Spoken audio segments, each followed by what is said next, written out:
go. 100 go-to albums. This is the beginning.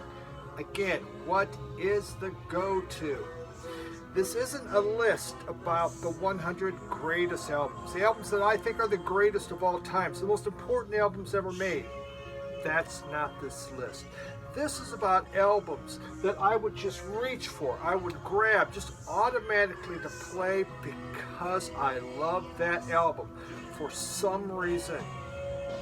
You know, there's usually a story behind why that album is important to me, but not always. You know, a lot of the music that you're going to find is from when I was age 15 to age 25. Those were important years.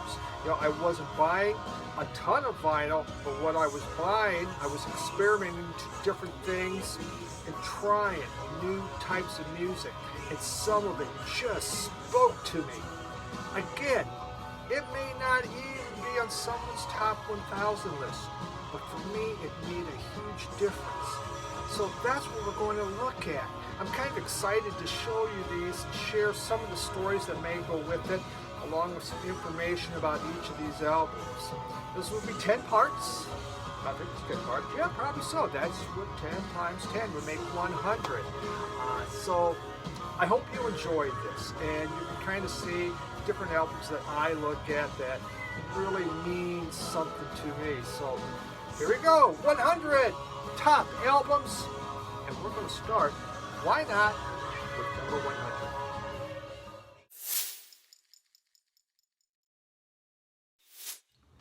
Album number 100, Jane's Addiction, Nothing Shocking. When I saw this album cover, it just, what could this be? I didn't know who Jane's Addiction was. They already had an album out, but I was unfamiliar with them. And I read about them in Rolling Stone, and I picked it up. Wow. It was just amazing.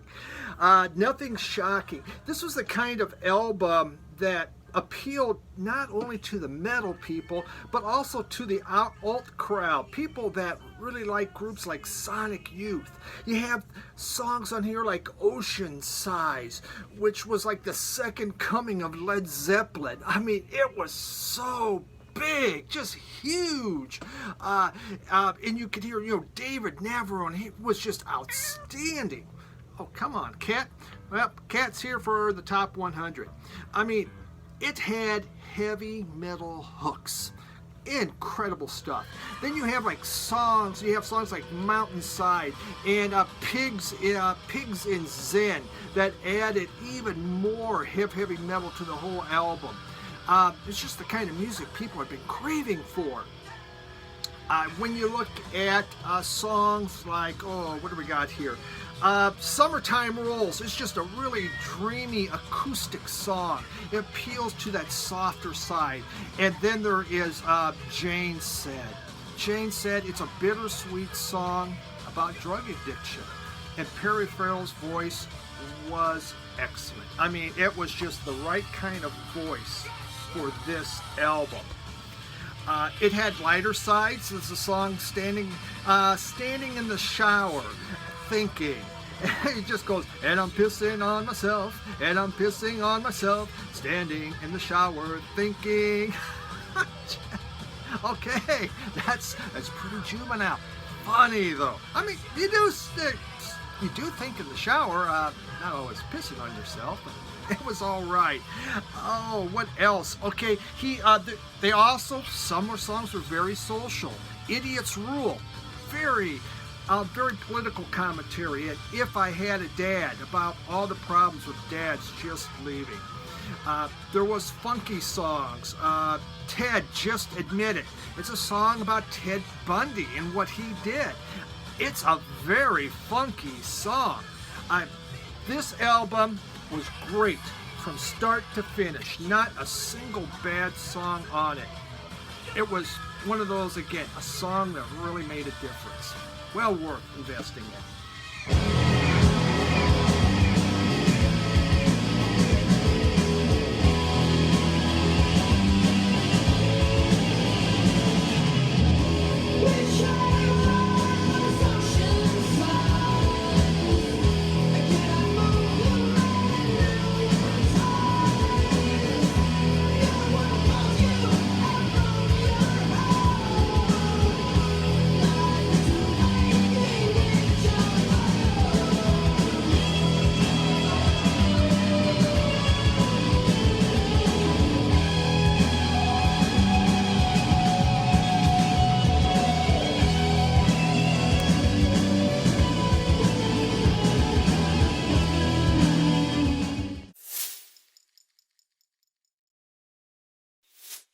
album number 99, Howlin Wolf. And this is just, it is titled Howlin Wolf. And this came out in 1961. This is a repress from the early 80s. This is a collection of 12 songs that most all of them have become blues standards and have been made popular by many other artists, including the British blues guys.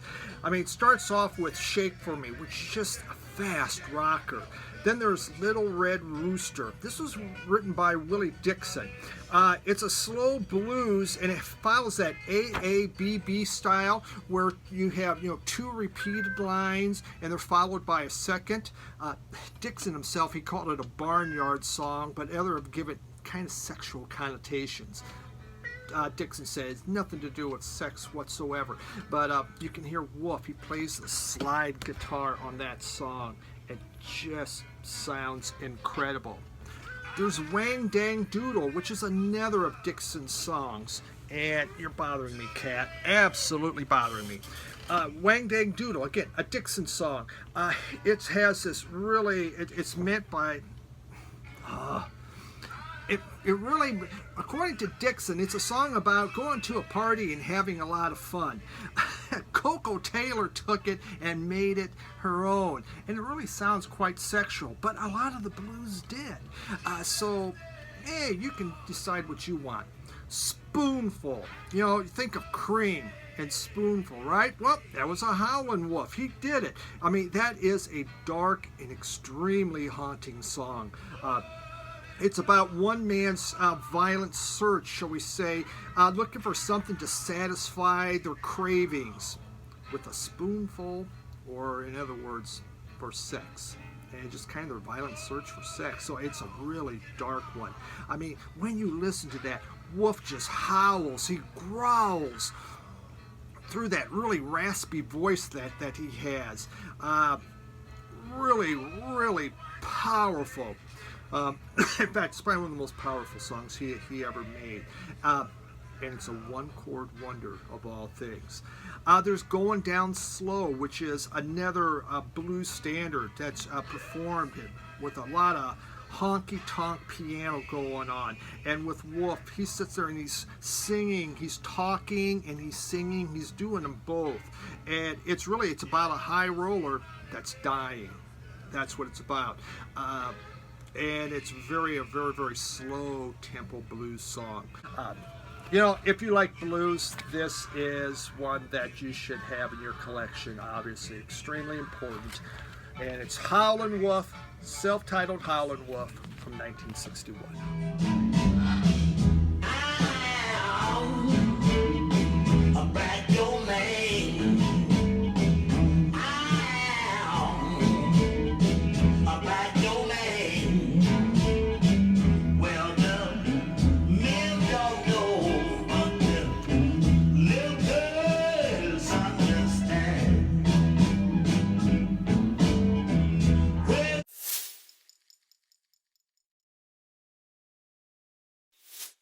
Number 98, Public Enemy, Fear of a Black Planet. Wow. This was like rap for the hard rock crowd. I think about in here, there's sirens screaming and voices yelling at you all about racism. Welcome to Public Enemy. It wasn't a commercial album. It was so dense. I mean, it was dense that even the samples were scratched beyond recognition. I mean, it was incredible what they were doing. I mean, Fight the Power. It just blasted out. And it went after people like Elvis and John Wayne. And with just layers and layers of funk in a kind of a Run DMC type style. The album woke up people. It quoted Malcolm X on here, bringing him back. It tackled things like homosexuality and anti-Semitism. And it was just dense. Excuse me, it was just so dense and just driven by beats. When you would pass a car, you could tell Public Enemy was playing because that bass. I mean, this is when they really... one of those first albums that just had that bass that just went boom, boom, boom. fight the power that be. It sent chills up my spine when I heard that. Fear of a Black Planet, just absolutely incredible. Leave this off your fucking charts. Incredible song. You know, I was not a big rap guy. I kind of, you know, I was getting into my 30s. The time rap really went big. I bought the, you know, the usual, the Beastie Boys, Fresh Prince of Bel-Air. Public Enemy changed my thought about it because they were talking about important things. This was an important album at an important time, and to this day it's still massively influential. Love this album to death. Number 98.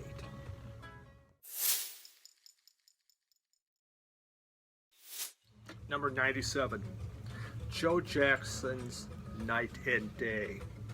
This was released back in 1982. This was one of those where I took the lyrics and I read each one, and every time I played it, I would be there, I would be memorizing this. You know, Joe Jackson was one of the original angry young men of the 70s. But when this album came out, he wanted to kind of change that perception. He wanted to say, you know what, I can write. And it was basically his tribute to Cole Porter. It was his 5th studio album that he put out, and I think it went to number 4 in the US and number 5 in the UK. Really fun album. It has, you know, when you think of what he was doing in the 70s and how this kind of, you know, was his attempt to be a serious songwriter. The thing about Joe Jackson is he changed. He was always changing his concepts or what he was doing with albums, and this is no different. There is all kinds of music on here.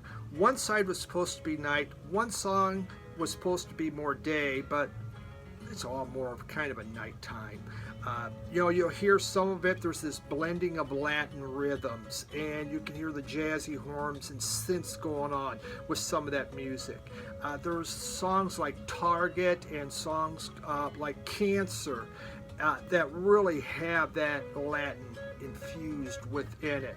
You know, Stepping Out Tonight, that was such an important song. It was such a beautiful, upbeat, romantic song. I mean, the lyrics. And there you are, dressed in pink, just like a child. In a yellow taxi, you turn to me and smile. We'll be home in just a while. I mean, wow, it was so nice. You know, I was married in '82, and this is just one of those albums that reminds me of that. Just this two young people in love and getting married. There's more serious songs on here, but Stepping Out was just such a beautiful romantic type song. Just could never get enough of it. Breaking Us in Two. Okay, now that's not so happy. You know, there's a sad song. In fact, there's also a slow song, which is they sing about "Sing Me a Sad Song." Really nice. Chinatown, TV Age, Another World. I looked at this over and over, read it back and forth. One of my favorite albums. Still love it from front to back. Joe Jackson from 1982.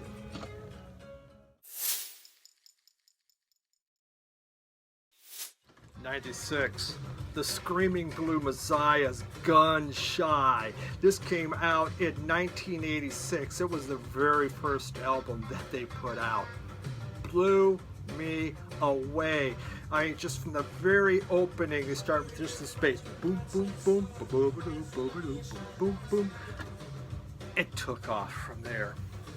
Just can't say enough about this album, how many times that I played this album. You know, their first tour, they toured with the Cramps, and they went down to Australia, down under there, and they supported the Cramps, which is darn funny. It's a 3-piece trio, and they're basically like neo rockabilly. The guitarist and the vocalist is Bill Carter. and he played kind of a rhythmic blues influenced style guitar, but he didn't use a pick. He just used his fingers, and so when he would be in concert, you'd see blood coming out because he just abused his hands, just shredded them.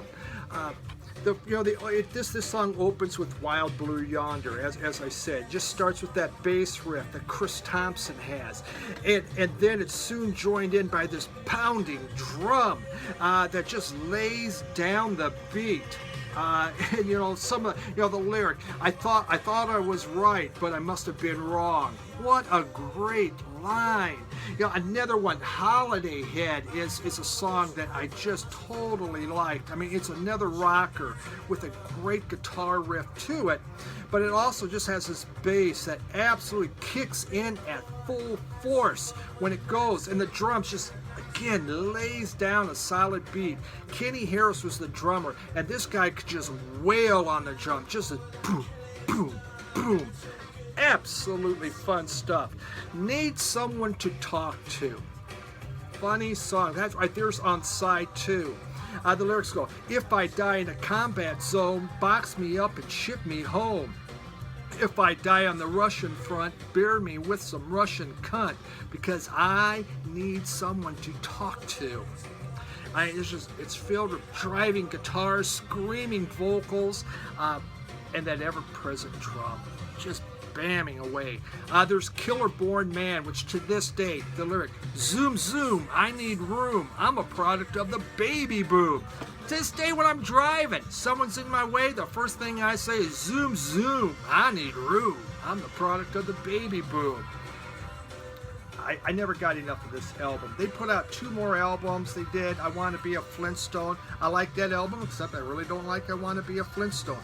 But this is the one that got me interested. This is the one that got me excited. Screaming Blue Desires. Self-tied, Gun Shy, 1986.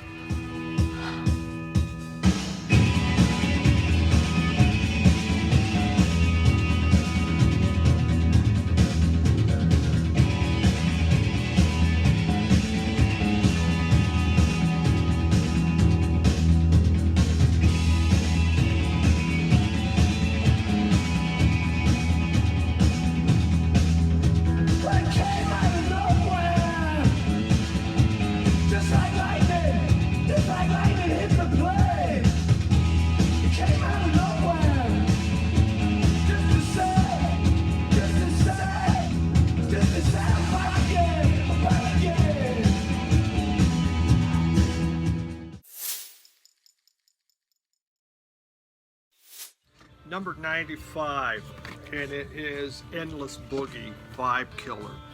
Andrew Tales from the Crate showed this last year, and I bought it. And I have yet to file it. I keep playing this album. It has this such a boogie feel to it. I mean, the whole group, Endless Boogies, named after Johnny Lee Hooker, who had that one chord boogie. That's what these guys do. I mean, it's minimalistic jams. In fact, when they formed, they didn't even think about making records. They just formed to be a jam band. And, they formed in 1997. Just wonderful, wonderful music. Paste Magazine, they said this about this. They said the formula is pretty simple. You take grimy electric blues licks, stretch them out across some relentlessly steady rhythms, and play it perpetually. A couple of chords are enough, and one is even better. Make room for the frontman, Paul Major's meandering growl, and add in a few greasy guitar solos, and there you'll have it. Except riff, rinse, and repeat. And that is these guys. Just such good stuff. I mean, it's like psychedelic rock, hard rock, stoner rock, blues rock, or what they call southern kraut rock. It's all mixed in there together. The song that's in the background right now is Vibe Killer. And it's just 8+ minutes, and it just kind of works its way up, and there's just this tension to it. As you spring forward into these Rasha solos, I mean, just the guitar just goes. And then at the end, you hear the single piano note that just keeps going. It's just one piano note. There's the song Let It Be Unknown, and that comes, it just blossoms, shall we say, from a tango of really fuzzy wah-wah guitars into this pulsating drone. And Majors, the singer, he just keeps growling, "Give me a nickel and I'll show you Don Rickles." I don't know what it means, but it's fantastic. There's high drag and hard do, and it's kind of a bluesy Stones type jam that's just filled with psychedelic gutter gunk on there. And back in '74, which track of play here is, to me, it's just one of the highlights, because there's just this kind of an agile type groove going on, and then you just have, and it's a little more lighthearted song, and they have Majors who just recalling a story from seeing Kiss. It was in 1974. He went to a kite. There was a kite contest, and they had a band playing. The band's name was Kiss. And it just sings about that, but also just about how stupid some of the crowd could be and how violent. He gets into a little bit of that. Just this guy, his normal croak is just so darn cool. It's amazing. It's when he does that in the back in '74, his voice is a lot clearer and easy to hear. Incredible album. Have yet to get enough of it. Number 95.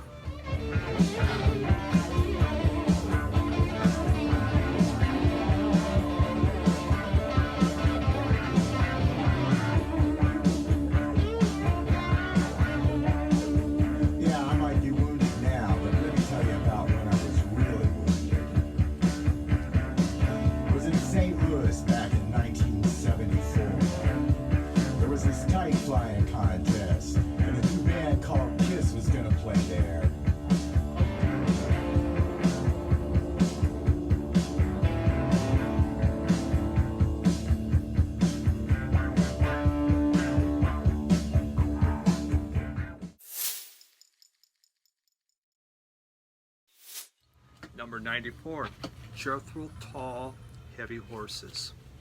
This came out in 1978.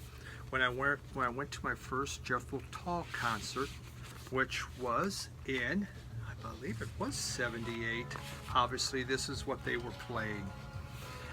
And it was just one of my best concert experiences of all time. So enjoyed the energy of Ian Anderson. I'd gotten into him by getting Minstrel in the Gallery through Columbia Record Club. So when this came out, I naturally had to buy it. This was, I believe, his second in his folk trilogy, and it was their 11th album. You see, Ian Anderson, they were beginning to make money, so he went out to the country, he bought himself a farm, and that's where he took inspiration for this album. I mean, it's a celebration of the English countryside. It's just full of beautiful, gorgeous melodies with acoustic guitar and mandolin. I mean, they're still hard rockers. You can hear Martin Barr just take off on songs like Sing Me No Lullaby. It starts softer and just builds, and then Barr just hits it hard with his guitar. But then there's these quiet songs like Moths and One Brown Mouse. The orchestration. They did just a wonderful job with orchestration.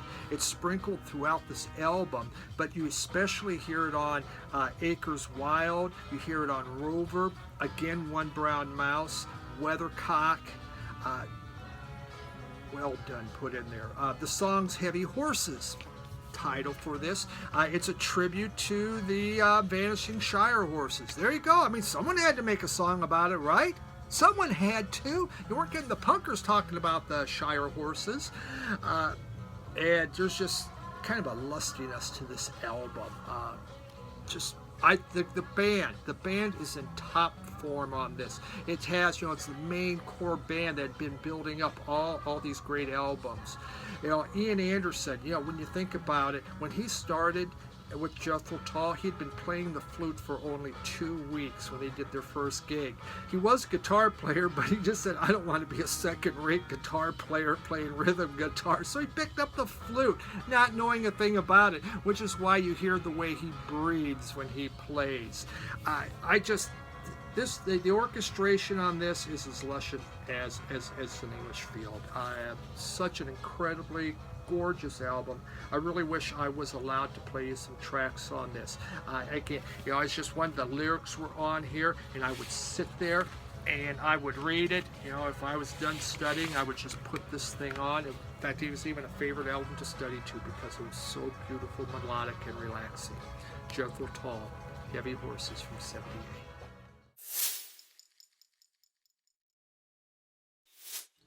Number 93, Black Sabbath's Paranoid. This came out in 1972.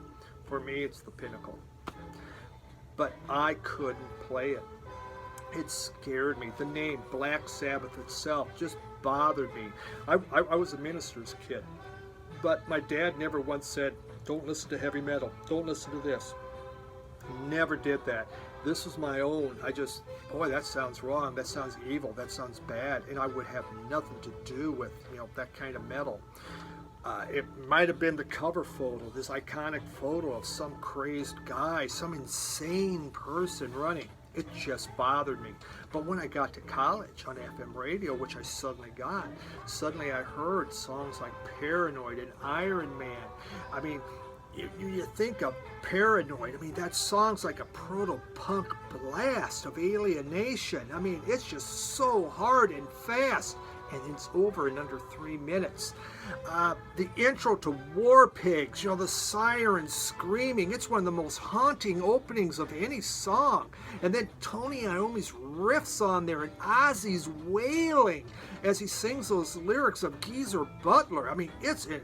It is so it's just, you cannot forget it. It's amazing.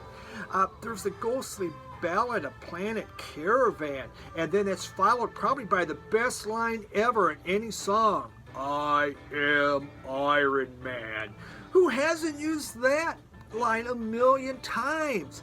And then, boom! Oh my goodness. As soon as you hear that opening, you just grab the volume and you crank it up. You have to. It demands your attention. Side 2, I didn't think it was as strong, but still it was good. There's Hand of Doom, which is about heroin addiction, something they really knew a lot about. Then Fairies Wear Boots. I got to listen to that one. Every time I saw a guy wearing a boot, I looked, fairy, because back then, at least where I lived, fairy was gay. And you go, oh, must be a fairy. Great song.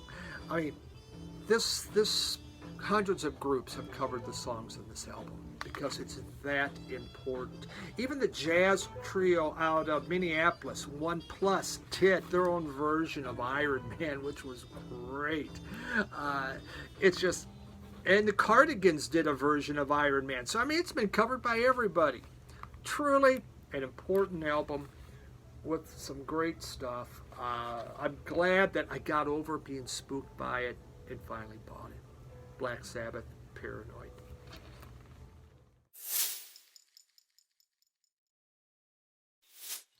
Number 92, we got Chicago 6. Whichever way you do it, it still looks the same. This came out in 1973. It's their 5th album, though it is Chicago 6, but it's their 5th studio album. Growing up in the 70s, if you're in chorus or band, you played Chicago, you sang Chicago. They were so big and popular, and they were fairly safe to do. For me, this was one of my very first albums. My older brother suggested that I buy this so he could listen to it because it was too cheap, and I did. And because I bought it with paper out money, I could buy an album every week, so I listened to it again and again, and absolutely fell in love with this. It's where Terry Kath brought in the wah-wah guitar, and this thing is wah-wah guitar throughout the whole album. I mean, it starts with Just You and Me, which went to number 4, and there it starts. He has this wah-wah pedal going, and there's also like a phase shifter on his guitar that just keeps changing things, and there's just an incredible sax solo. The horns just add a ton of punch to this, and you know what? It makes you want to sing along. It is such a great sing-along song. James Pankow on trombone is incredible, and he did a lot of the writing. Actually, he wrote this as an apology after an argument for his wife. There's Darling Dear. That's a great one. Starts with a very funky piano, and then, of course, more wah-wah, and again, an incredible guitar solo with horns. Really a rock feeling to it.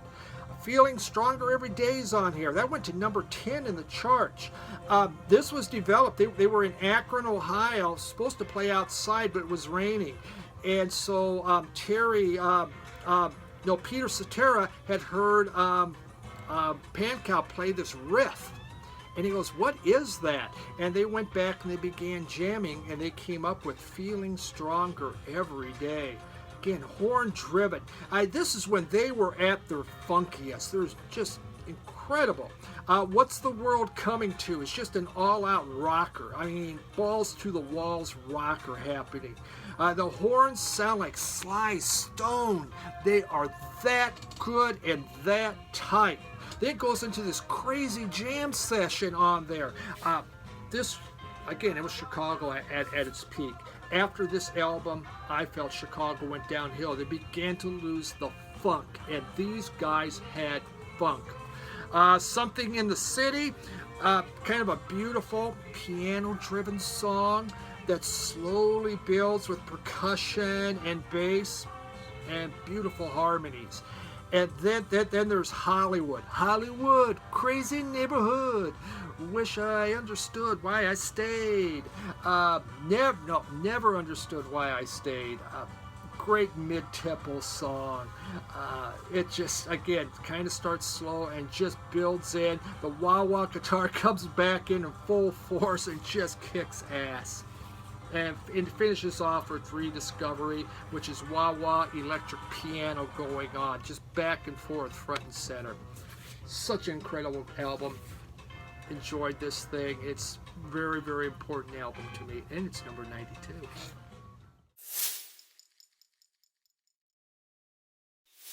Number 91, Fela Kuti, along with Ginger Baker. I really wish I could play something off this, but I can't. Again, blocked, as is most of these. This is rather recent. I bought this last year, and absolutely blown away by what I heard. This only has 4 songs, and the 4 songs, oh, for God's sakes, and the 4 songs are over 7 minutes. They're all fairly long. It's a mixture, shall we say, of James Brown fusion and Nigerian rhythms. The band, there's a dozen people in that band, and Ginger Baker's in there. He's drumming on 2 tracks especially. Let's Start, and on Yee Yee De Smell, he really has this huge, absolutely outstanding drum solo. But the focus is Fela and his band.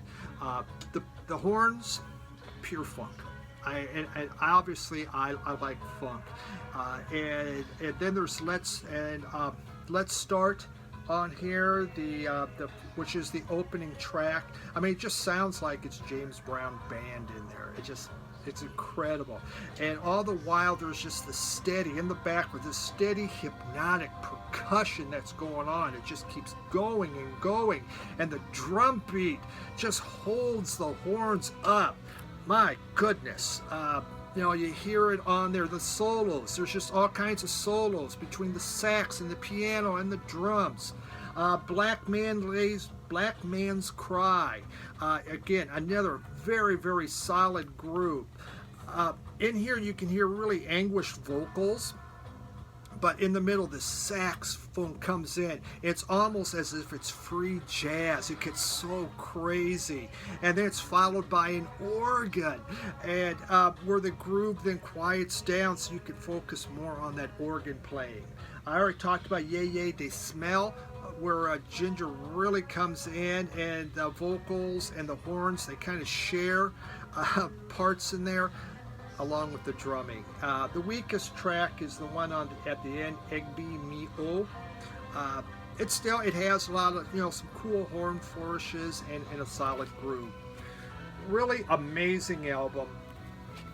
Ginger Baker, he wanted to find what he wanted to do, and so he drove a Land Rover from England all the way down there. He opened a recording studio. Paul McCartney was supposed to do Band on the Run there. He was coming down to do it, and then he wound up going to someplace else. Ginger was kind of counting on him to do that to help him financially. Shortly after that, he wound up going under. But, because Baker just thought, man, here's a chance. Nobody's recording this stuff, and I'll do it. But there's a lot of revolution. Incredible album, very important album as far as I'm concerned, and one that I play over and over. It has yet to go into my stacks because it's that much fun. And this came out in 1971. I think I forgot to say that. Great album. Well, crap. I forgot to put an ending to the video. Can you believe that?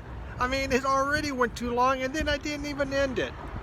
Does it really matter? It's 36 minutes. Who's watching the end of that video? So, hey, thanks for watching, everyone. If you happen to make it, you deserve some kind of medal. Thank you. Till next week. Bye.